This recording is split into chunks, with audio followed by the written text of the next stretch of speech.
Paz do Senhor, irmãos, queridos, mais uma vez, mais uma aula da nossa revista, da nossa escola bíblica dominical, né, irmãos? Com o tema O Diaconato, lição de número 12, né? Estamos aqui falando da Assembleia de Deus, Ministério do Belém, Limeira, São Paulo, Brasil, sobre a presidência do nosso pastor Levi Ferreira de Souza, né, irmãos?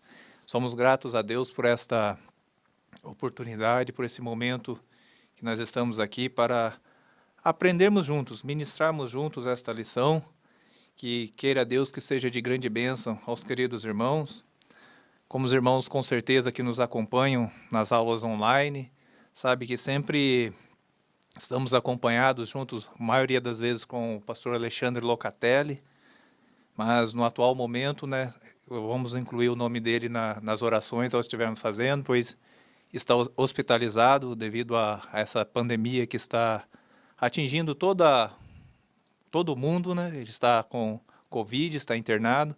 Nós vamos estar orando por ele, orando pela nossa irmã Néia, que também está internada, e vários outros irmãos que estão passando por essa luta, por essa dificuldade, dessa enfermidade, né, irmãos, que tem assolado o mundo. E eu, querendo Deus, Deus estará abençoando, e nesta aula nós vamos estar falando algumas coisas sobre o trabalho do diácono, e vamos estar também, querendo Deus, o Espírito Santo nos dirigindo para falar algo à vida dos irmãos, sabendo que muitos irmãos às vezes estão participando somente pelas aulas online, e entendendo que se devem ficar em casa, mas a nossa igreja também está tendo a aula presencial em todas as congregações, os irmãos querendo também poderão participar. Nesse momento eu vou estar orando por todos aqueles que estão sendo acometidos dessa doença, ou continuar orando pelo nosso pastor Levi, para que Deus continue lhe dando uma boa recuperação à sua família e a todos. Enquanto estivermos orando, o irmão que está participando, a irmã que vai estar participando desta aula, esteja orando conosco para que Deus possa estar movendo esta nossa nação, movendo este mundo novamente, assim como Ele fez no passado, Ele é o mesmo para estar fazendo nesses últimos dias também. Vamos orar ao Senhor. Senhor, nosso Deus e Pai, no nome bendito do Senhor Jesus Cristo, primeiramente, ó Pai, te agradecemos por este momento, por estarmos aqui, por estarmos na Tua presença, por tudo que o Senhor nos tem dado. Damos graças a Ti por todas as bênçãos. Entendemos pela Tua palavra, Senhor, pela Tua revelação, que tudo coopera para o bem daqueles que amam a Ti, Senhor, daqueles que são chamados segundo o Teu decreto, meu Deus. Sabemos que Tu és um Deus de amor, que Tu és um Deus de bondade, que Tu és um Deus de misericórdia, que aquela promessa que o Senhor fez aos discípulos, lá no Monte das Oliveiras, ó Pai, quando o Senhor estava ascendendo aos céus, de que haveria de estar conosco até a consumação dos séculos, nós cremos nesta mensagem, nós cremos nesta palavra, nós cremos, meu Pai, que o Senhor está com os nossos irmãos que estão hospitalizados, nós cremos que o Senhor está com as famílias que estão orando em casa, Senhor, entristecidas pelos que estão acontecendo. E nós cremos, Pai, que o Senhor está no controle do mundo e de todos, que a Tua vontade, Senhor, está sendo feita. Muitas coisas estão sendo permitidas, mas nós sabemos, ó Pai, que o Senhor tem o controle de tudo e que o Teu nome há de ser glorificado em tudo isso. A Ti apresentamos, ó Pai, apresento, Pai, todos os irmãos, meu Pai, que têm padecido, que estão sofrendo, estão passando por lutas, meu Deus. Pedimos que o Senhor tenha misericórdia, que o Senhor estenda as Tuas mãos, que o Senhor faça um milagre extraordinário na vida dos Teus filhos, ó Pai. E já também, Pai, te agradeço, Senhor, por tantos testemunhos de tantos outros irmãos que já passaram, Senhor, por esta enfermidade, e o Senhor deu a cura, o Senhor deu a vitória, já estão em casa, já estão reestabelecidos, estão servindo ao Senhor novamente. Pai querido, pedimos a Tua bênção, pedimos que o Teu Espírito Santo esteja sobre nós, sobre a minha vida neste momento, Pai, para que eu possa, Senhor, trazer o ensino de acordo com a Tua vontade, ministrando a vida e aos corações dos Teus filhos, ó Pai. Assim te pedimos em nome de Jesus, ó Pai. Amém. Amados irmãos, conforme já foi falado aqui, né, irmãos? Eu fui comentando aqui, O tema da nossa lição hoje, lição de número 12, com o título O Diaconato.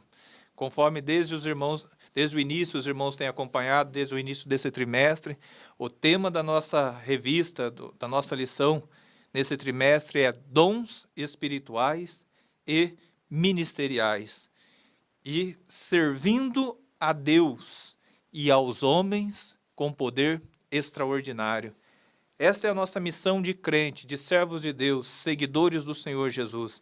Servir a Deus e aos homens com poder extraordinário. Ao dizer poder extraordinário, podemos estar dizendo com o exemplo de nosso Senhor e Salvador Jesus Cristo.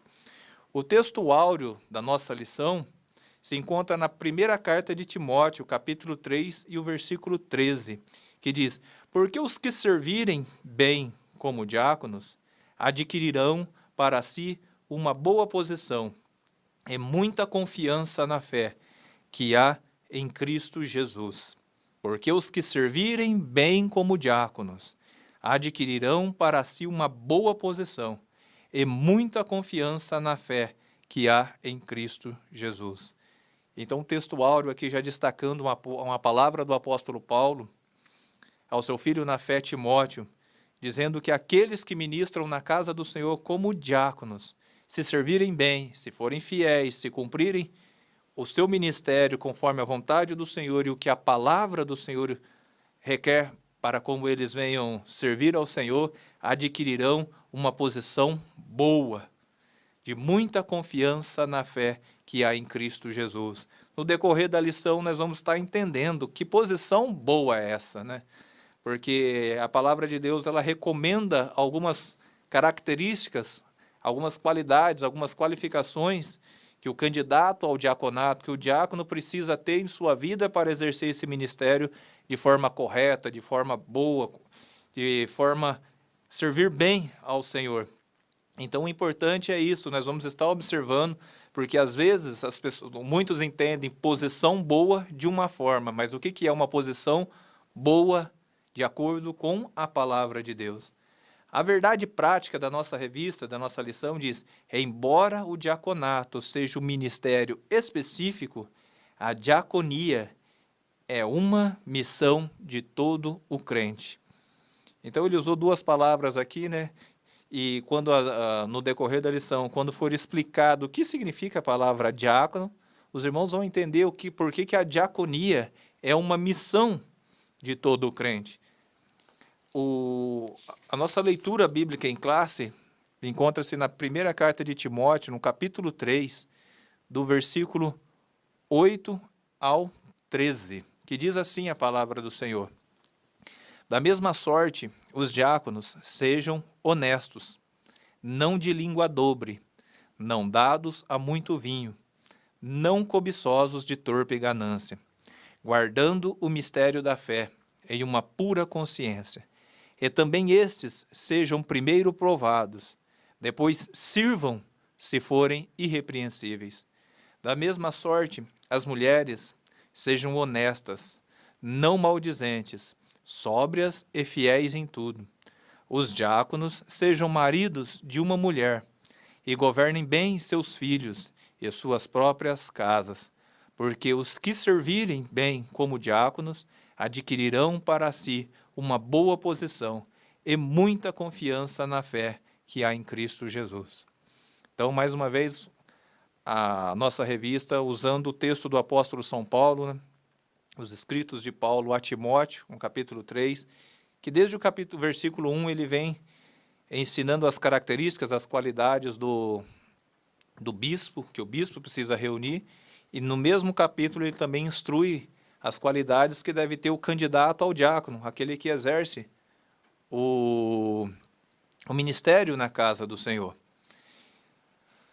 Se nós observarmos aqui na nossa revista, provavelmente na revista dos alunos talvez não tenha, mas tem uma colocação aqui que diz assim, ó, servir, uma ordenança de nosso Senhor.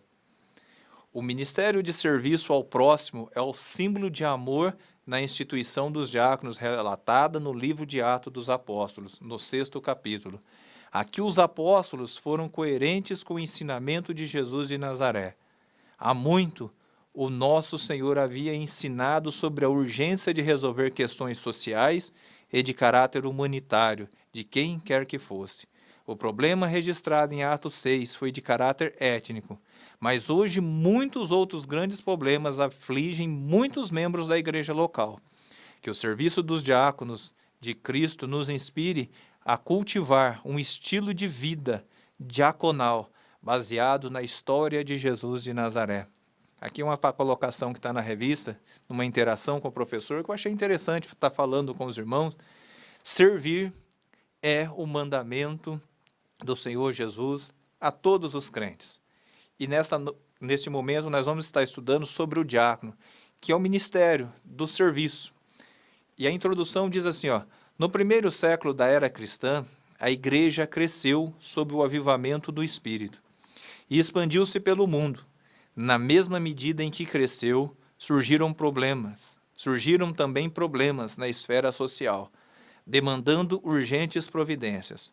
Por uma sábia e unânime decisão, em assembleia, a igreja de Jerusalém escolheu 7 homens de moral ilibada e cheios do Espírito Santo, para administrarem esse importante negócio.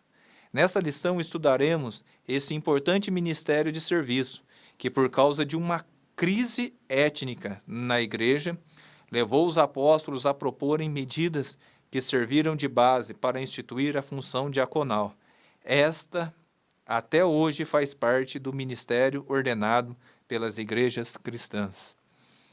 Então, em Atos 6, versículo 3, nós vamos estar abrindo aqui na nossa palavra do Senhor, para estarmos acompanhando o comentarista aqui na revista através da palavra do Senhor. No capítulo 6, que é o capítulo que dá origem à instituição dos diáconos, ali em Atos dos Apóstolos, diz assim: Ora, naqueles dias, crescendo o número dos discípulos, houve uma murmuração dos gregos contra os hebreus, porque as suas viúvas eram desprezadas no ministério cotidiano. Nesse primeiro versículo, quando fala que há uma murmuração dos gregos contra os hebreus, porque as suas viúvas eram desprezadas, é o que o comentarista destaca aqui na introdução, o problema étnico, que o crescimento da igreja encontrou esse problema quando a igreja cresceu. Aqui não se trata necessariamente de gregos e judeus, mas de judeus de nacionalidade hebraica, que eram de Israel, que falavam a língua aramaica, e os judeus helenistas, de fala grega. Ambos eram judeus, mas a diferenciação estava na linguagem, a origem da linguagem, a cultura, judeus que foram influenciados pela cultura grega. Por isso que esses irmãos gregos estavam percebendo no seio da igreja uma aparente discriminação em relação às viúvas dos judeus helenistas, de origem grega, influenciados pela cultura. E isso gerou um impasse que precisava ser resolvido, porque se não fosse, poderia ter problema com a igreja no futuro. E os 12, no caso, os 12 apóstolos, convocando a multidão dos discípulos, disseram: Não é razoável que nós deixemos a palavra de Deus e sirvamos a mesas. Aqui, mais uma vez, um destaque. Os 12 entendiam que, por serem apóstolos, por serem pregadores, por serem ensinadores, alguns talvez profetas, doutores, como Paulo, Pedro, apóstolo, possivelmente também presbítero, bispo, quando ele escreve a sua carta, todos esses homens chegaram de comum acordo que não era correto e nem razoável os 12 que foram convocados para anunciar o evangelho, pregar a palavra de Deus, deixassem isso para servir à mesa. Não se trata de inferioridade de função, se trata de cada um fazer aquilo para o qual Deus o chamou. Esses 12 apóstolos entendiam que foram chamados para pregar a palavra de Deus e não para servir a mesas. Alguns podem estar servindo mesas e talvez não estarão, pregando a palavra de Deus. Escolhei então os 12 chegaram à conclusão e deram uma diretriz: escolhei, pois, irmãos dentre vós, 7 homens de boa reputação, cheios do Espírito Santo e de sabedoria, aos quais constituamos sobre esta necessidade. mas nós perseveraremos na oração e no ministério da palavra. E este parecer contentou a toda a multidão, e elegeram Estevão, homem cheio de fé e do Espírito Santo, e Filipe, e Prócoro, e Nicanor, e Timão, e Parmenas, e Nicolau, prosélito de Antioquia. E os apresentaram ante os apóstolos, e esses, orando, lhes impuseram as mãos. E crescia a palavra de Deus em Jerusalém, e em Jerusalém se multiplicava muito o número dos discípulos, e grande parte dos sacerdotes obedecia à fé. Veja bem, esse é o capítulo 6, que se fala da primeira instituição de diáconos, homens que estariam ali na igreja, servindo, cuidando da área social, para que os apóstolos pudessem cuidar da palavra de Deus e da oração. E o trabalho conjunto desses discípulos resultou no versículo 7, de um crescimento da palavra de Deus. E em Jerusalém multiplicava-se muito o número dos discípulos, e grande parte dos sacerdotes obedecia à fé. Analisando esse trecho da palavra de Deus, nós percebemos, irmãos, a importância que tem de cada crente saber o dom que recebeu de Deus, dedicar a sua vida a Deus, fazendo a vontade de Deus, exercendo o dom que Deus lhe deu. Se cada um puder exercer com eficiência, com amor, com dedicação ao dom que Deus lhe deu, teremos os mesmos resultados. Crescimento da palavra de Deus, o número de pessoas convertidas ao Senhor aumentando. Quando o irmão destacou aqui na introdução que a igreja cresceu sob o avivamento do Espírito Santo e expandiu-se pelo mundo. Então nós vamos observando o que nesse contexto? O avivamento faz a igreja crescer. Existem muitas formas da igreja crescer. Alguns anos atrás nós percebíamos que algumas pessoas tentavam trazer entretenimento, trazer alguma coisa para a igreja com a intenção, com o intuito de encher a igreja. Mas, já dizia um antigo pregador, se usarmos estratégias carnais para atrair pessoas para a igreja, teremos que continuar com estratégias carnais para manter essas pessoas na igreja. Mas se nós utilizarmos estratégias espirituais, ou seja, aquilo que a palavra de Deus ensina, a palavra, oração, os dons espirituais agindo na igreja, a devoção, a busca ao Senhor, traremos e teremos pessoas espirituais na igreja e poderemos estar colocando palavras e atividades espirituais na igreja. Não teremos que se preocupar com entretenimento, como alguns dizem que é o substituto diabólico do verdadeiro avivamento. Todo o grande avivamento, ele vai encontrar obstáculos. Os obstáculos, as dificuldades, essa questão étnica que houve na igreja não foi culpa do avivamento, é culpa da realidade humana. O ser humano tem problema de divisões, de etnia. É o homem que divide em bairrismo, paisismo, partidarismo, questão raciais, se é negro, se é branco. É isso uma questão do ser humano. O avivamento, ele corrige isso. Ele mostra que em Cristo todos nós somos um.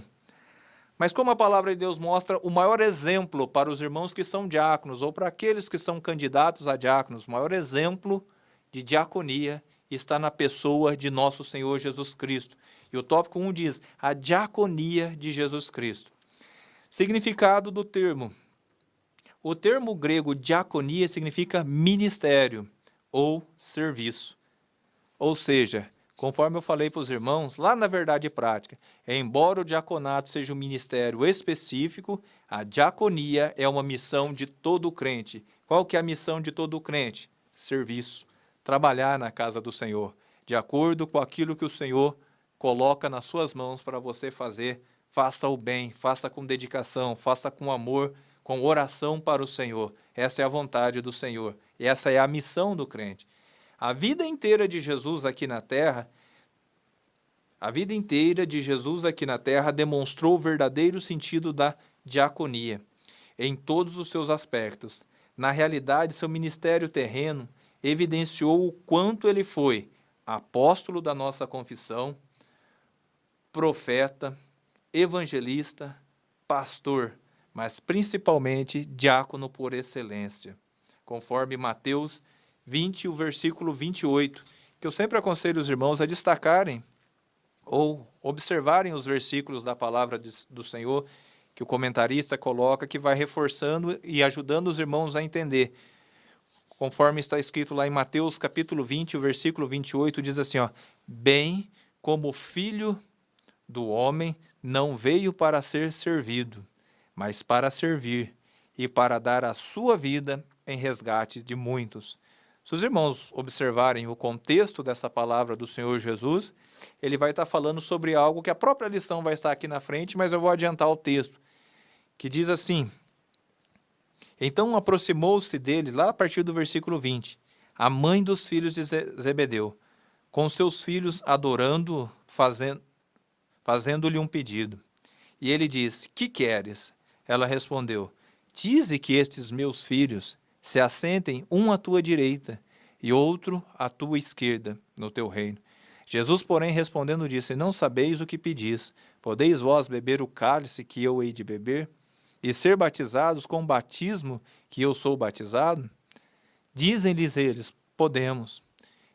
E diz-lhes ele, na verdade bebereis o meu cálice, e sereis batizado com o batismo com que eu sou batizado.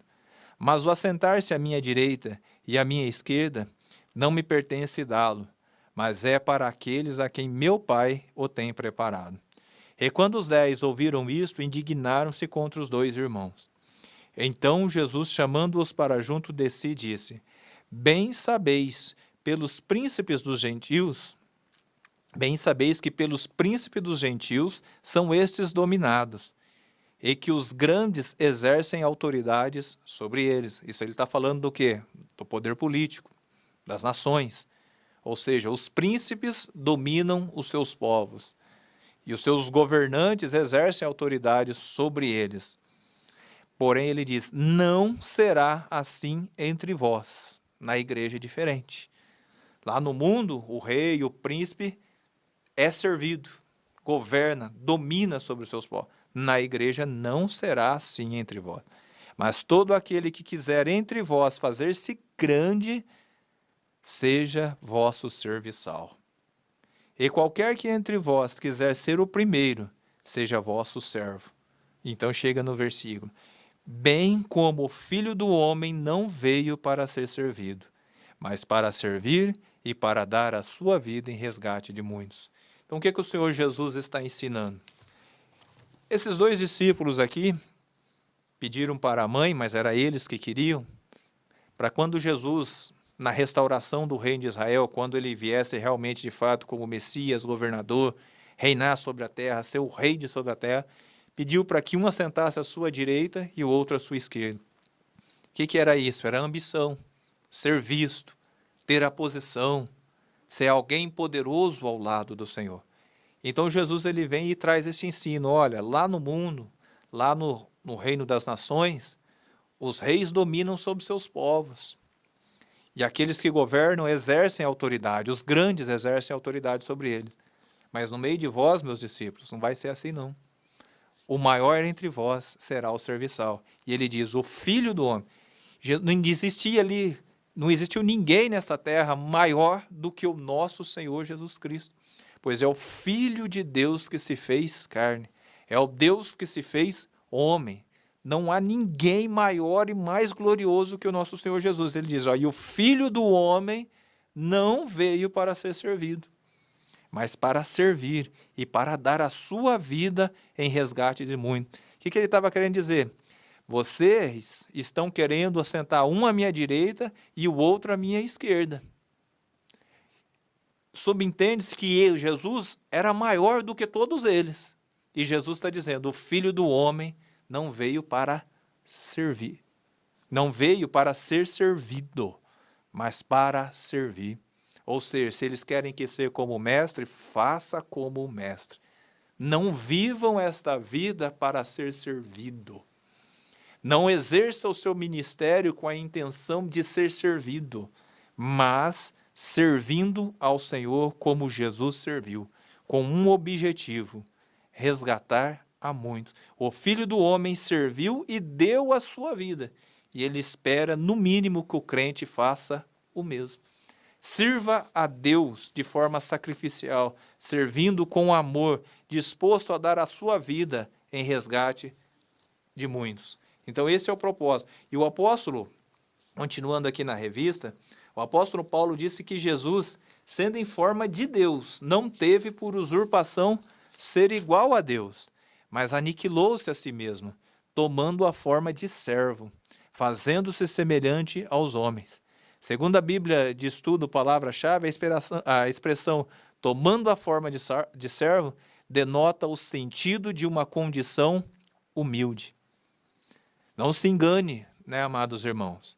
Essa condição de servo, ou seja, Cristo, ele aniquilou-se a si mesmo, ou seja, esvaziou ou comprimiu, não teve por usurpação, vamos dizer assim, ele guardou a sua divindade, seria como o exemplo de alguém que tem um carro e guarda o seu carro na garagem para poder andar a pé com aqueles que andam a pé.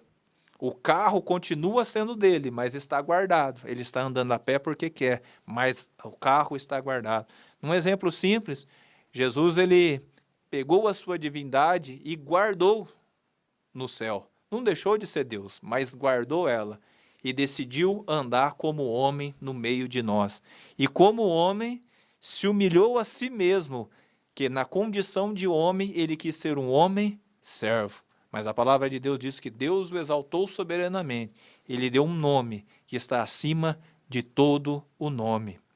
Se Jesus é o meu mestre, se Jesus é o seu mestre, nós precisamos segui-lo e imitá-lo. A vaidade não faz parte da vida do crente. O orgulho nem pode se nomear no meio daqueles que servem ao Senhor. Mas sabemos que esse é um problema que a igreja pode enfrentar. Ainda que eu estou dizendo que não deve haver isso no meio dos crentes, possivelmente a igreja vai encontrar isso no decorrer da sua história. Mas a solução está em orar, buscar a Deus, se humilhar na presença do Senhor para se esvaziar dessa realidade humana e se encher do caráter de nosso Senhor Jesus Cristo. Pois este é o propósito do ministério. Pois a palavra do Senhor Deus diz que Deus deu os apóstolos, os profetas, os evangelistas, os doutores, os mestres, para quê? Para o aperfeiçoamento da igreja. Para que a igreja possa crescer na presença de Deus e chegar até a estatura de varão perfeito. O nosso objetivo como cristão é ser igual ao Senhor Jesus Cristo, em caráter, em atitudes e em trabalho. E o diácono precisa, todo diácono, todo crente precisa se espelhar no Senhor Jesus Cristo. E uma das características muito visíveis no Senhor Jesus Cristo era a humildade. Uma humildade que às vezes traz até uma contradição, traz uma dificuldade na cabeça dos homens. Porque os homens, na sua natural compreensão, o homem no mundo entende que quanto maior for o homem, maior poder, mais bajulado ele precisa ser, mais pessoas para servir. E Jesus vem e ensina o contrário, que quanto maior for o crente na presença de Deus, menor ele vai ser, mais ele vai ter que servir. Ele virou a pirâmide da sociedade. Na sociedade, os maiores estão em cima. Mas na igreja os maiores descem, estão para baixo. E lá na ponta da pirâmide está o nosso Senhor e Salvador Jesus Cristo. E todos aqueles que amam o Senhor Jesus Cristo, que professam a fé no Senhor Jesus Cristo, precisam seguir o exemplo desse nosso amado mestre. Veja bem, o serviço de escravo. O tópico 2 aqui, o subtópico 2 do tópico 1, que diz assim, serviço de escravo. Na véspera da sua crucificação, o Senhor Jesus reuniu os seus 12 discípulos para comer a última ceia. Tomando uma toalha e uma bacia com água, ele começou a lavar os pés dos discípulos, um a um. Não há atitude mais comovente do nosso Senhor como o relato do lava-pés, demonstrando serviço, exemplo e humildade. A diaconia da toalha e da bacia é a convocação cristocêntrica para uma vida de serviço humilde. Ou seja, amados irmãos, o que o Senhor Jesus quis dizer? Ele era mestre. Quando ele pegou aquela bacia, aquela toalha e foi lavar, ele mesmo falou aos seus discípulos: vocês me chamam de mestre. E dizeis bem, porque eu sou o vosso mestre, e eu lavei os vossos pés. Façam o mesmo. O Senhor Jesus, o Senhor da glória, agiu como servo. Como servo. E se nós o chamamos de mestre, ele diz: vocês devem fazer o mesmo. Ele não estava instituindo aí o culto do lava-pés ou coisa desse sentido. Ele estava dizendo: se vocês são meus discípulos, ajam como servos uns dos outros. Não podemos, o crente não pode ser tomado pela vaidade mundana de achar que algum serviço na igreja ou na casa do Senhor é serviço humilhante. Tudo que é feito para o Senhor e para os irmãos e para aqueles que servem ao Senhor é um trabalho digno. O Senhor Jesus não teve vergonha de, estando entre os homens, tomar uma bacia, uma toalha e lavar os pés dos discípulos. O crente não pode ter vergonha de trabalho na obra do Senhor. Se você é crente, se você conhece o Senhor Jesus, o Senhor nos chama para um trabalho de humildade. A humildade precisa ser uma característica. E o diácono precisa ser humilde, porque o diácono vai enfrentar muitos problemas na igreja, uma vez que a lição vai estar mostrando. Ele vai trabalhar às vezes com viúvas, com órfãos, vai auxiliar em visitas a enfermos, a doentes, a pessoas com dificuldades. Não tenha vergonha, irmãos. Seja humilde e faça a vontade do Senhor, porque aqueles que servirem bem, diz a palavra do Senhor, como diáconos, adquirirão para si uma boa posição e muita confiança. E aqui o subtópico 3 diz: o discípulo é um serviçal. Certa vez, Tiago e João pediram ao Senhor lugares de destaque, à direita e à esquerda de Jesus, quando da implantação do seu reino. Os discípulos ainda não haviam compreendido a mensagem de Jesus. A proposta do Nazareno nunca foi a de estabelecer uma hierarquia de poder temporal para a sua igreja, mas a de serviço, conforme demonstra a sua resposta a eles. Entre vós não será assim. Antes, qualquer que entre vós quiser ser grande, será vosso serviçal.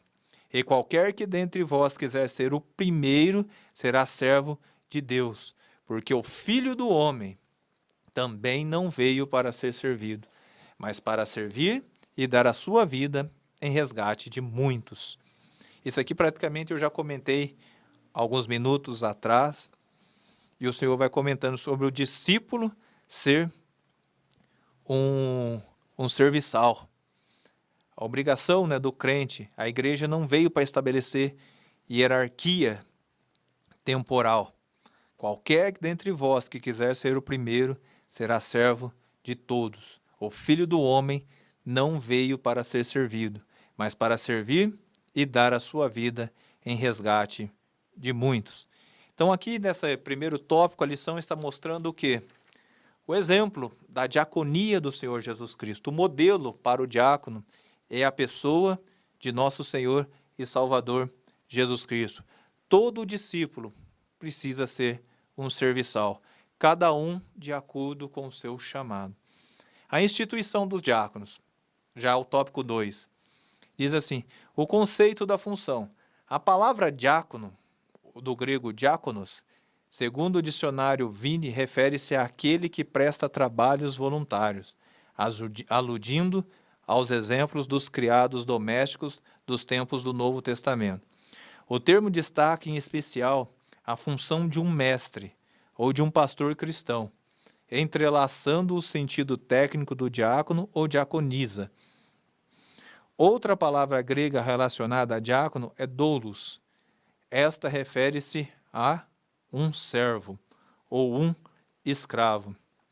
Portanto, a ideia preponderante que a função do diácono remonta é a do serviço voluntário prestado pelo ministro, o servo ou o assistente para alguém. Então, o que está querendo dizer aqui?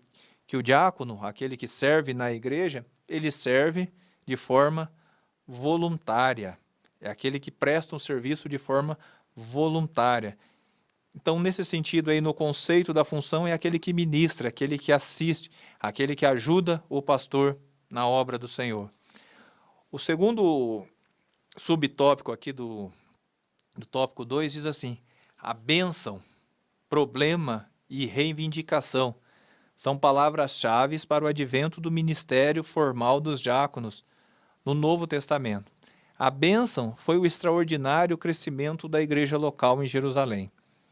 A questão étnica, causada pela situação social de muitos que aceitavam a fé, especialmente envolvendo viúvas judias de fala hebraica e as de fala grega, era o problema. A reivindicação pode ser vista na manifestação verbal dessas viúvas, que interpretaram ser uma forma de discriminação dos líderes da igreja de Jerusalém e cobraram sua assistência. Então, nessa origem do diaconato aqui, logo há alguns minutos atrás, eu estava no começo do vídeo, nós estivemos falando ali sobre Atos 6 e o que originou este problema. E tudo aqui leva a entender, né, que essas viúvas de fala grega estavam se sentindo discriminadas no crescimento da igreja, do evangelho. Conforme o evangelho cresceu, ele foi encontrando esses problemas. Ter problemas na igreja, amados irmãos, não é o problema. Quando a igreja cresce, o problema é não resolver da forma que Deus quer que resolva. Deus ali levantou 7 homens, diáconos, cheios do Espírito Santo, para atender essas viúvas. Então, irmãos, se a sua congregação, se aonde você está, se tem problemas, o problema não é ter problema. O problema é não tentar resolver esses problemas ou resolver esses problemas à luz da palavra de Deus, à luz da revelação de Deus. Que bênção foi o crescimento da igreja. Em todos os lugares do mundo onde a igreja cresce, problemas surgem. No início do século XX, quando o movimento pentecostal acendeu a sua chama ali nos Estados Unidos, a igreja começou a crescer, e conforme o Espírito Santo foi agregando pessoas ali, da onde surgiu vários ministérios, inclusive a Assembleia de Deus nasceu ali em 1906, mas nos anos seguintes, a igreja ali encontrou uma dificuldade muito grande de questão étnica. Os Estados Unidos, muitos irmãos sabem, na sua história teve muito problema com a escravidão dos negros e, consequentemente, uma divisão racial que houve ali naqueles anos passados e posteriores. Então, a sociedade daquela época já vivia esse problema. Esse problema era da sociedade americana em muitos lugares, onde os negros não podiam frequentar os mesmos ambientes que os brancos, e da mesma forma as pessoas de origem indígena e de origem espanhola, os hispânicos. Mas quando veio o avivamento, o Espírito Santo veio e inundou aqueles corações, Cristo não é de uma etnia. Cristo, o Senhor Jesus, ele é o Messias de todas as nações. A primeira profecia que foi feita acerca da vinda do Filho de Deus, ali em Gênesis 3,15, foi no momento em que todas as nações estavam ali na família. Todas as nações se originaram em Adão e Eva. Deus da Bíblia, o Deus que nós conhecemos como Deus de Israel, mas também é o Deus de todas as nações. Nós vamos perceber em Atos dos Apóstolos, Deus derrubando essas barreiras étnicas na Bíblia.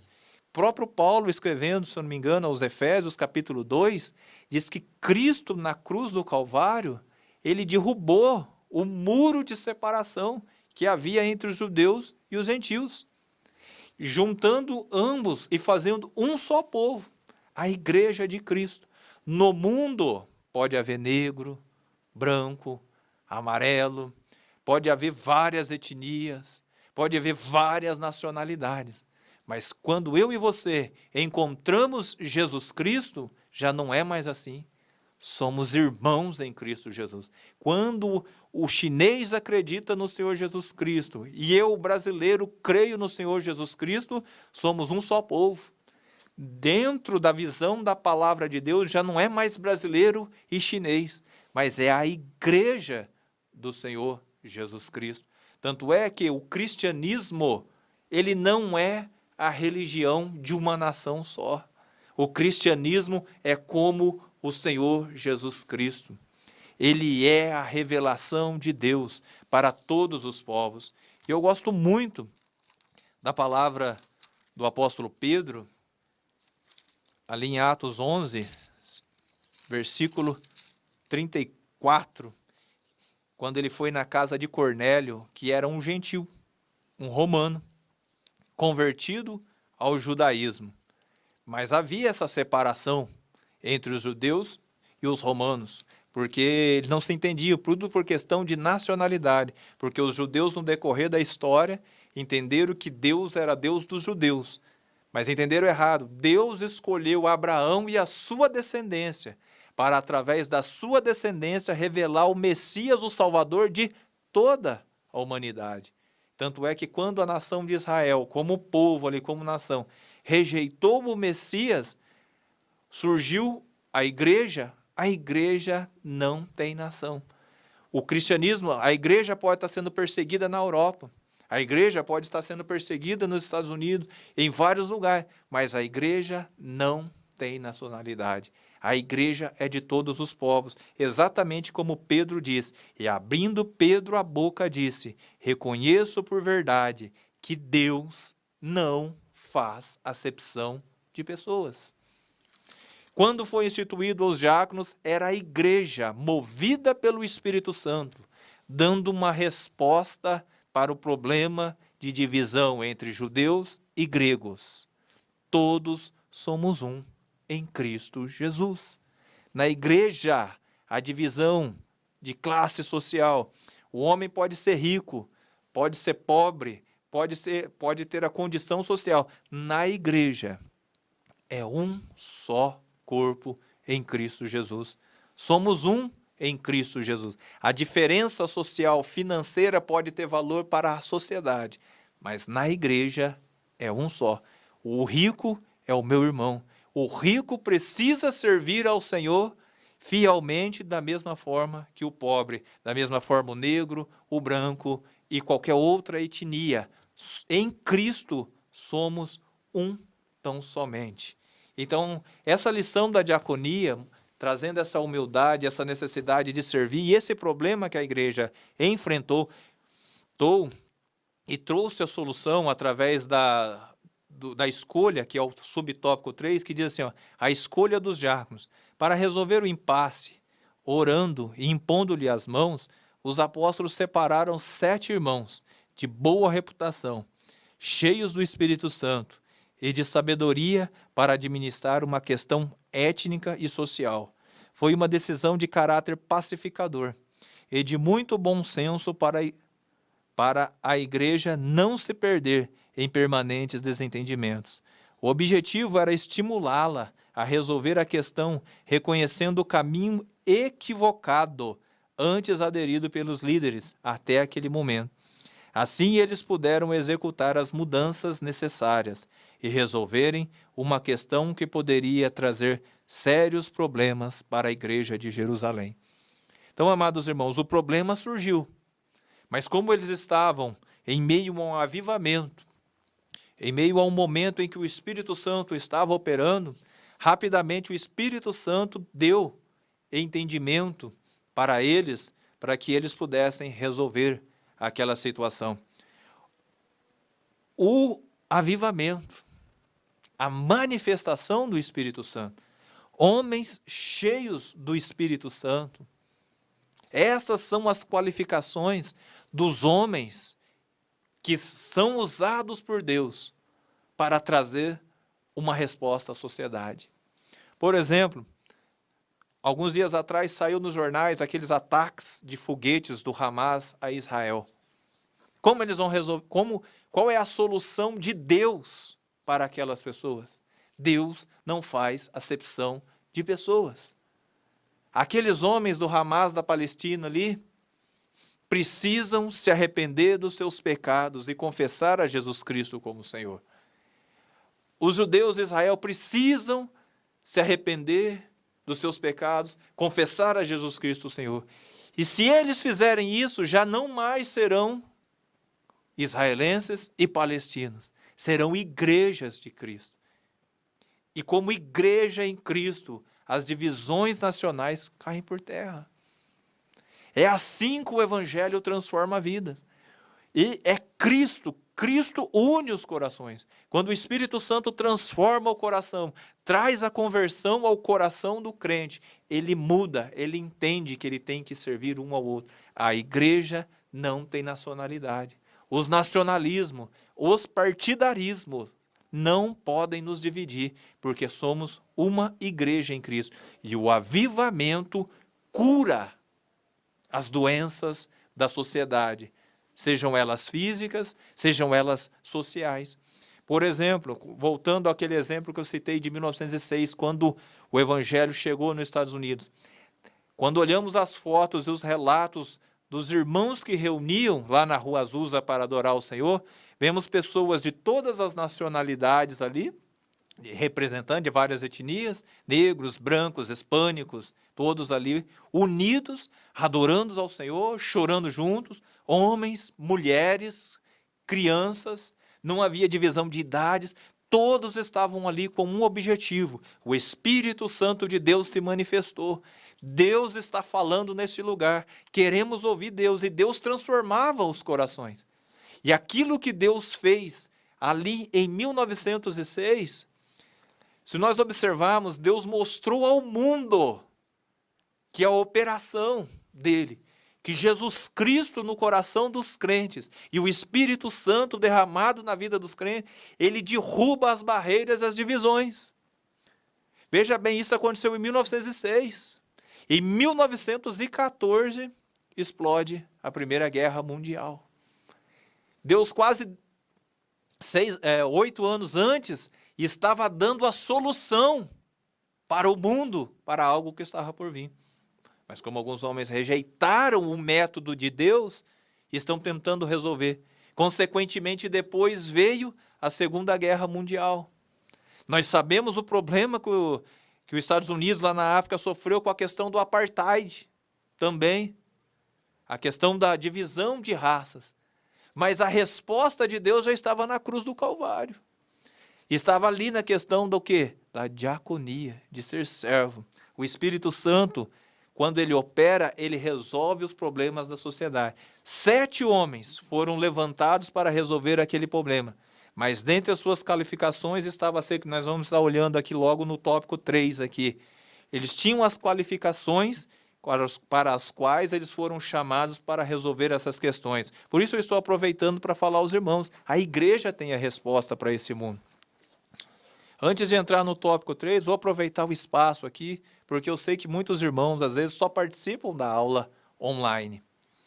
Um certo pregador, há mais de 40 anos atrás, quando ele olhava a realidade da igreja, nos seus dias, ele já dizia, se nós, em nossos dias, não experimentarmos um avivamento nos moldes bíblicos, nos moldes apostólicos, em nossos dias, em muito pouco tempo, esse mundo se tornará um lugar insuportável para viver.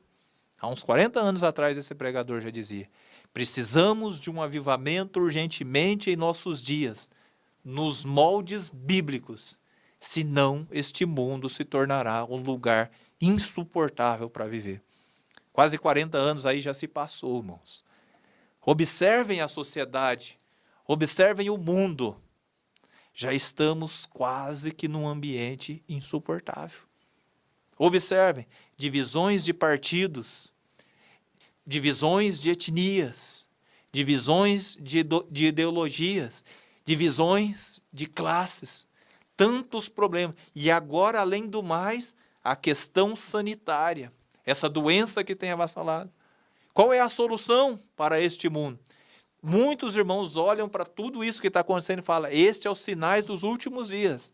E eu concordo, também é sinal do último dia. Mas, irmãos, a palavra de Deus diz que o sinal para os últimos dias é o derramamento do Espírito Santo. Essa lição nossa fala sobre os dons espirituais e os dons ministeriais. Quando o Espírito Santo desce em uma sociedade, quando o Espírito Santo, quando a igreja clama por um avivamento, e quando o avivamento vem, vem curas, vem milagres, vem paz, vem transformação, vem Deus trabalhando vida, essas barreiras étnicas caem, essas divisões partidárias caem, a cura vem. O que nós precisamos urgentemente, irmãos, e desesperadoramente, irmãos, para os nossos dias, é de um avivamento nos moldes apostólicos. Nós, como igreja, precisamos clamar desesperadoramente, além de que Deus tenha misericórdia das pessoas que estão sendo atingidas por essa pandemia, nós precisamos desesperadoramente de que Deus avive o seu povo novamente, como nos moldes bíblicos. Esta é a solução. Deus é a resposta. Deus, os moldes de Deus é a resposta. É a instituição dos diáconos, é uma resposta de Deus a um problema que a igreja enfrentou. E nós vamos estar continuando aqui agora. O perfil do diácono, lembrando que a diaconia, irmãos, é um chamado, é uma missão de todo aquele que é crente, que foi chamado para o Senhor. Agora vejamos as qualificações do diácono. O primeiro tópico diz, as qualificações dos diáconos descrito no livro de Atos, e na primeira carta a Timóteo, revelam que em nada elas diferem da atribuição ética exigida aos bispos. Então, o que o comentarista está querendo dizer? As qualificações do diácono é a mesma praticamente do bispo. Ou seja, a primeira qualificação, caráter moral, 1 Timóteo 3,8. Os diáconos devem ser pessoas honradas, dignas, corretas e íntegras. Não pode haver língua dobre neles, isto é, a sua palavra deve ser sim, sim e não, não. Ou seja, comentando aqui o próprio comentário do comentarista, o diácono precisa ser uma pessoa honrada, digna, correta e íntegra. Essa característica não é que eu sou diácono, preciso ser assim, é que para ser diácono precisa assim. E não necessariamente somente para ser diácono, para ser crente você precisa. Isso é obra do Espírito Santo, isso é fruto do Espírito. Se você é crente, se você nasceu de novo, o Espírito Santo vai te dirigir para que você seja uma pessoa honrada, digna, correta. Então a pessoa precisa ter esse caráter moral. Esse caráter moral é fruto da obra do Espírito Santo. Quando diz língua dobre, fala aquela pessoa de uma palavra única. Se ele falou sim, é sim. Se ele falou não, é não. Ganância por dinheiro tem de passar longe da sua vida, pois sua função é exatamente a de executar trabalhos administrativos na igreja local, como auxiliar nas tarefas do culto e acompanhar as viúvas e os pobres da igreja do Senhor Jesus. Ou seja, qualquer pessoa que queira servir o Senhor Jesus com o objetivo de ficar rico, de ganhar dinheiro, está no lugar errado. Está seguindo o mestre errado. Se você quer ser servo do Senhor, existe até uma expressão que muitos dizem, né? Grande servo do Senhor. Mas se você for analisar a expressão, é uma expressão meia complicada. Qual é a grandeza de ser servo? Muitas pessoas usam essa expressão para destacar o renome de um pregador, ou o renome de uma pessoa destacada em alguma questão. Mas o próprio Senhor Jesus desestimula esse tipo de coisa, dizendo que os maiores são os menores na casa do Senhor. Então precisa ter um caráter moral. Aquele que vai ser separado para o diácono precisa ser honrado, de uma palavra só, e não pode ser ganancioso. Ou seja, tem que servir ao Senhor com o coração. Caráter espiritual, conforme 1 Timóteo 3, do 9 ao 10. Ter a plena convicção do que é crer no Evangelho. O diácono guarda a revelação de Deus que está em Cristo Jesus, o nosso Senhor. Por isso, a liderança e a igreja local devem avaliar o candidato ao diaconato, levando em conta o seu caráter moral e espiritual. Ou seja, para ser crente, irmãos, precisa nascer de novo. O próprio Senhor Jesus disse a Nicodemo, aquele que não nascer de novo não pode entrar no reino de Deus. Para ser crente, para servir ao Senhor, para ir para o céu, para ser salvo, precisa confessar os pecados do Senhor Jesus Cristo e receber o Espírito Santo no seu coração, regenerando a sua vida. Não se espera menos do diácono. O diácono precisa ter. Se ele vai falar de salvação, vai trabalhar na igreja do Senhor, precisa ser salvo. Acima de tudo, precisa ser cheio do Espírito Santo. Segundo a lição, ele precisa ser dotado de sabedoria, porque vai ser um homem encarregado de resolver os problemas sociais, éticos da igreja. Então ele precisa ter esse caráter espiritual, ele precisa ter convicção do Jesus em quem ele crê, de quem ele serve ao Senhor. Infelizmente, vivemos uma época em que muitas pessoas, devido às coisas que estão acontecendo, estão entrando em crise espiritual. Muitos que não estavam firmados estão sendo abalados na sua fé. Então essa prova, esse momento que estamos passando, está mexendo com muitas estruturas, está fazendo muitos irmãos olharem para si mesmos e ver realmente se estão em Cristo Jesus. Então o diácono precisa ser espiritual, cheio do Espírito Santo. As Assembleias de Deus têm por regra, podemos assim dizer, para quando vai consagrar o diácono, uma das exigências é que seja batizado no Espírito Santo, com evidência do falar em línguas estranhas. O diácono precisa ter o caráter familiar. O candidato deve ser marido de uma mulher, fiel à sua esposa e bom pai. A exemplo dos bispos, os diáconos devem ser zelosos com o seu lar, amar as suas esposas com amor sacrificial. Devem respeitar os seus filhos, para obterem deles o mesmo respeito. O serviço do diácono à sua família revelará como ele servirá a igreja local. Então, o candidato a diácono precisa ser marido de uma mulher. É claro que esse não é um problema grande aqui do nosso país, porque no Brasil o casamento, né, por questão civil, ele é monogâmico, só pode se casar com uma mulher. Mas alguns países no Oriente é permitido ao homem casar com mais de uma mulher. E nessa época bíblica, esse costume também havia, essa liberdade havia entre eles.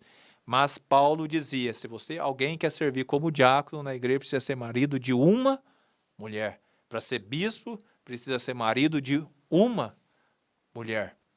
Não quero aqui entrar em questões mais aprofundadas. Alguns líderes da igreja, no decorrer da história, tendo em vista que o problema do divórcio tem sido um problema característico muito do século XX e agora do século XXI, mas ele não era um problema visto no decorrer da igreja nos séculos passados, não foi um problema tão grande, tanto é que eu vejo relatos do século XIX que a igreja estava preocupada quando o número de divórcios em sua época estava chegando ao nível de 5% dos casamentos, 2%, eles já estavam preocupados que algumas pessoas estavam divorciando.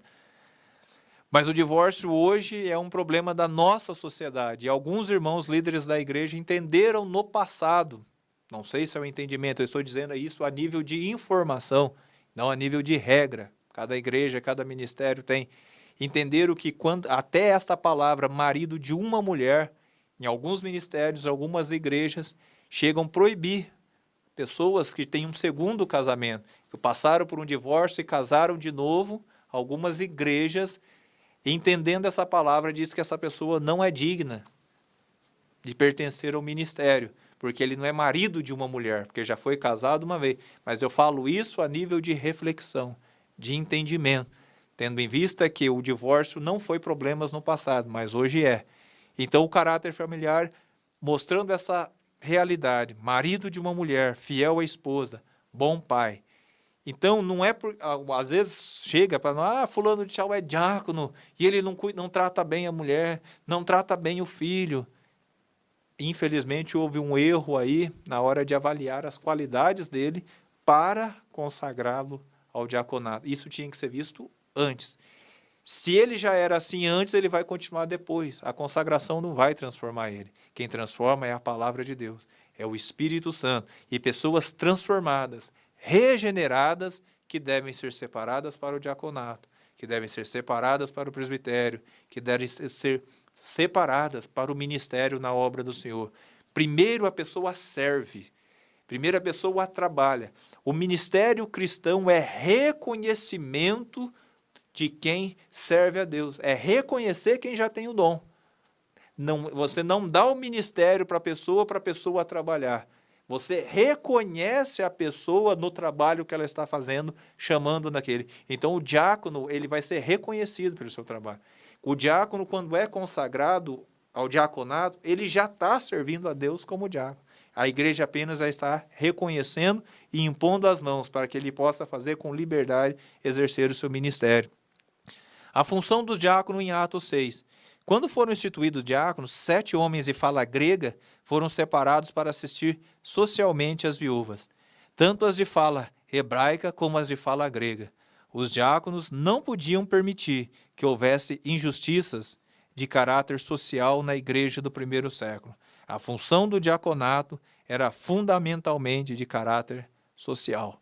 Ou seja, o diácono de Atos 6, segundo a palavra de Deus, ele estava encarregado de resolver os problemas sociais da igreja. Esses homens, cheios do Espírito Santo, de sabedoria de Deus, iam trabalhar para resolver os problemas sociais, enquanto os apóstolos iam se ocupar na oração e na palavra. A divisão de cargos ali, de dons ali, foi visível pela operação do Espírito Santo. E cada um exercendo o seu dom, no conjunto, resultava no crescimento exponencial da igreja. Números de convertidos sendo alcançados de forma extraordinária e Deus transformando a sociedade daquela época. Agora, a função dos diáconos hoje, já estamos terminando aqui, atualmente, a função primordial do diácono é auxiliar a igreja local, através das orientações do seu pastor em atividades ligadas a visitar os enfermos, os necessitados e os desviados, bem como cuidar das tarefas espirituais ligadas ao culto, como distribuir os elementos da ceia do Senhor, recolher as contribuições para a manutenção da igreja local, dízimos e ofertas, e auxiliar na ordem, na segurança da liturgia do culto, bem como de outras tarefas já mencionadas. Então, a função do diácono, irmãos, hoje, quando nós olhamos, e isso é uma coisa que eu gosto de falar muito quando eu estou dando aula presencialmente e aqui, com a permissão de Deus, é que nós precisamos entender como a palavra de Deus descreve certos cargos, podemos assim dizer, certos ministérios, e como o ministério a qual você parte, no caso nosso, Assembleia de Deus, entende. O diácono na Bíblia ia exercer essa função social, de caráter social, visitar as viúvas. Se nós observarmos a igreja do primeiro século, era uma igreja bem focada nessa questão de assistência social. Tanto é que Tiago, quando escreve a sua carta, veja bem, Tiago capítulo 1 e o versículo 7, olha como ele descreve: a religião pura e imaculada para com Deus e Pai é esta: visitar os órfãos e as viúvas nas suas tribulações e guardar-se incontaminado do mundo. Então Tiago tinha essa visão. Se o cristianismo é a religião pura e imaculada para com Deus, ela precisa focar em visitar os órfãos e as viúvas nas suas tribulações e guardar-se incontaminado do mundo. Mas nós observamos na palavra de Deus que foi a função dos primeiros diáconos, os primeiros a serem instituídos, em Atos 6, ali, para se ocuparem desta responsabilidade, para serem dirigidos pelo Espírito Santo para fazer. Hoje, nas Assembleias de Deus, não é bem esclarecido. O diácono deve exercer essas funções bíblicas, mas além disso que a palavra de Deus fala desse caráter social, a palavra de Deus fala que ele também auxilia no culto. Era um problema que a igreja daquela época provavelmente não tinha, porque eles não tinham um templo, eles reuniam de casa em casa.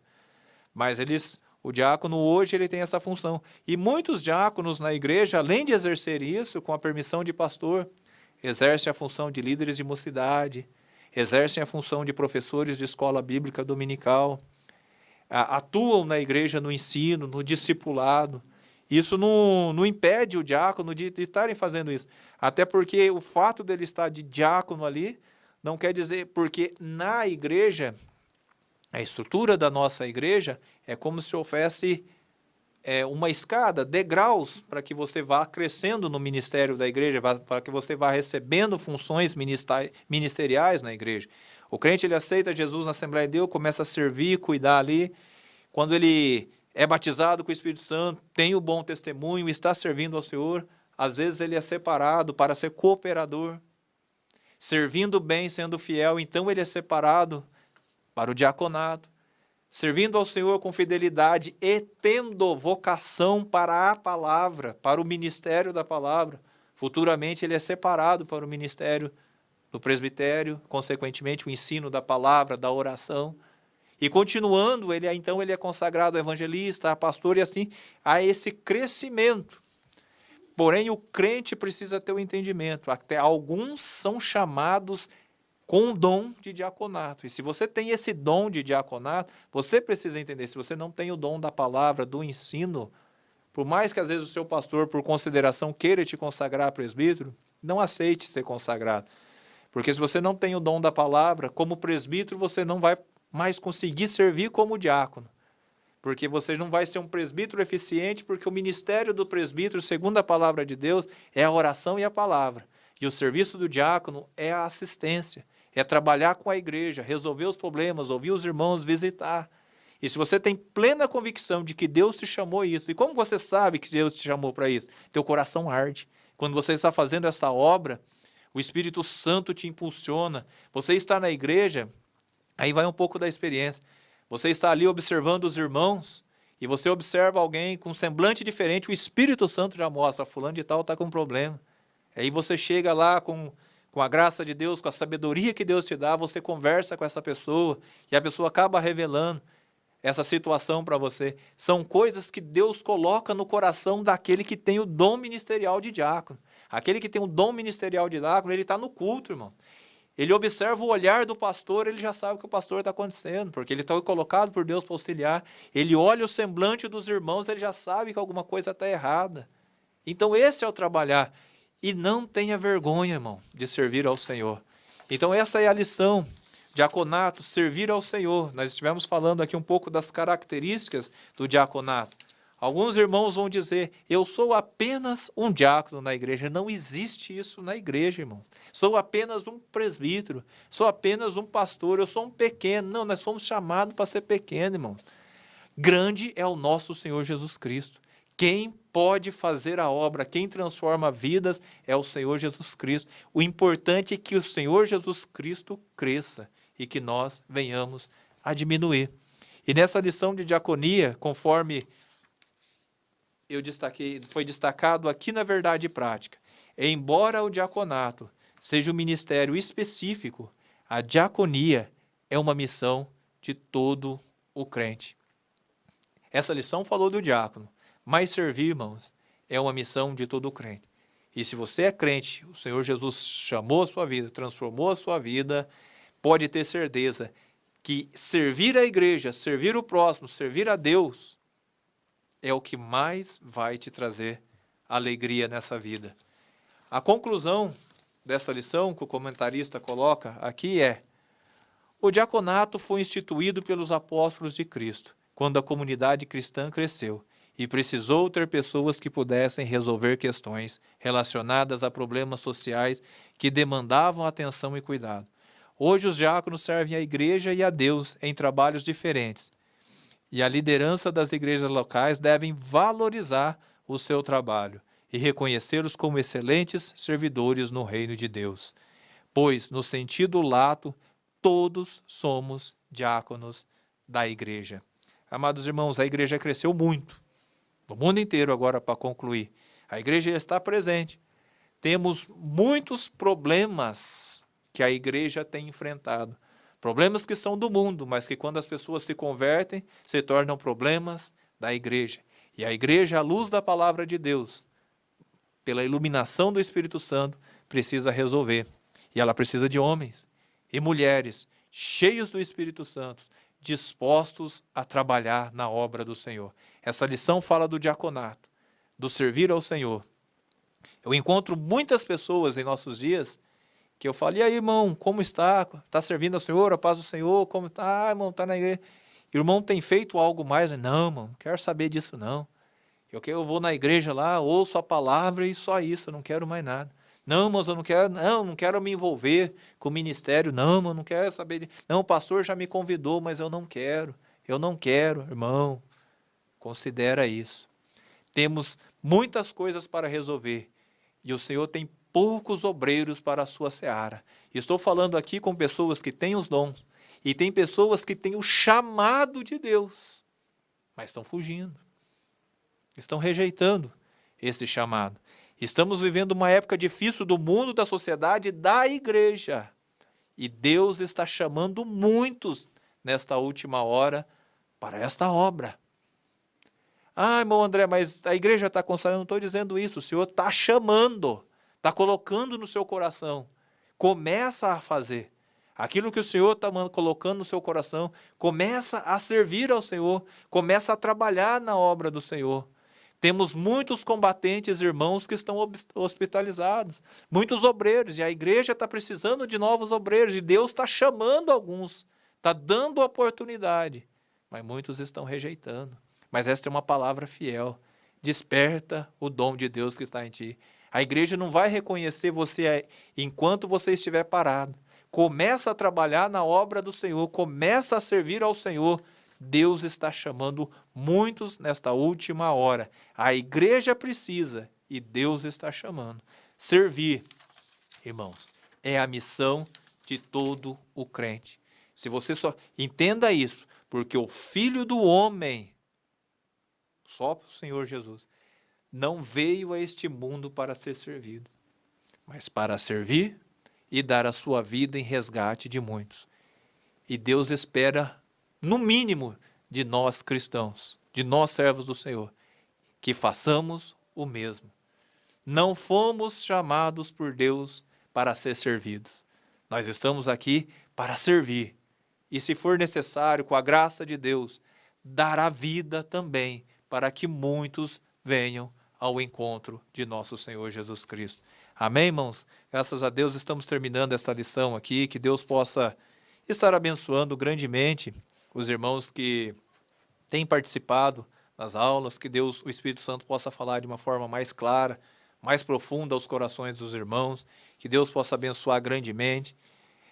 Creio eu que domingo pela manhã, a maior parte de nossas congregações vai estar tendo a escola bíblica também presencial. Se os irmãos quiserem, puderem, quiserem ir, a igreja está de portas abertas, a igreja tem a sua estrutura para recepcionar os irmãos, respeitando ali, todas as igrejas estão ali direcionadas ali, né, para que respeite o espaço, né, a separação entre os irmãos, o distanciamento, a álcool em gel, usando as suas máscaras. Sirva a Deus com alegria, irmãos. Não coloque impedimento. E nós vamos estar orando aqui, terminando, né, irmãos? E que Deus possa abençoar grandemente a igreja e a todos. Vamos estar orando para que Deus possa abençoar a todos os irmãos. E eu agradeço o momento que os irmãos tiveram aqui nos ouvindo e que Deus possa abençoar. Pai querido, em nome do Senhor Jesus Cristo, te agradecemos, ó Pai, por este momento em que estivemos aqui, ó Pai, que estive aqui falando, tentando explicar a Tua palavra, procurando propor aquilo que o Senhor pôs no nosso coração para a Tua igreja, Pai. Que o amado irmão ouvinte, a mim, a todos aqueles a quem esta palavra alcançar, Pai, que o Espírito do Senhor possa transformar a sua vida, que o Espírito do Senhor possa fortalecer a sua fé, Pai, que nesse momento difícil, meu Deus, que a humanidade está passando, meu Deus, nós sabemos que a igreja do Senhor, que o Evangelho do Senhor Jesus Cristo é a resposta, Pai. Sabemos que nos momentos mais difíceis da história, meu Deus, ficam evidentes os covardes e os heróis. Pai querido, sabemos que aqueles a quem o Senhor chama, sabemos aqueles a quem o Senhor levanta, meu Deus, como servos do Senhor, cheios do Espírito Santo, cheios da palavra do Senhor, são vistos na história como heróis do Senhor, como homens de Deus. Que esta palavra, Senhor, que esta lição ministrada, meu Pai, com a unção do teu Espírito, possa mover os corações dos teus filhos, meu Deus. Podendo, Pai, levantar, ó Pai, uma geração, uma nação, uma quantidade de homens e mulheres dispostos a servir ao Senhor com alegria nesta última hora, para que através destes, ó Pai, nestes últimos tempos, nesses últimos dias, conforme a tua palavra está profetizada, o teu Espírito possa ser derramado sobre essa cidade, sobre Limeira, sobre o estado de São Paulo, sobre o Brasil. Pai querido, derrama o teu Espírito, Pai, nesta última hora, meu Deus. Faça, Senhor, traga um avivamento nesta última hora. Traga, Senhor, o mover do teu Espírito nesta última hora, porque eu sei, ó Pai, que o Senhor começar a mover, o pecado vai se afastar. A iniquidade vai sair, os problemas que nós estamos vivendo nesta última hora serão solucionados, as curas e os milagres acontecerão. Sabemos, ó Pai, que o Senhor é a resposta. Pedimos a tua bênção em nome de Jesus. Amém. Que Deus abençoe os irmãos em Cristo Jesus e até uma próxima, se Deus quiser.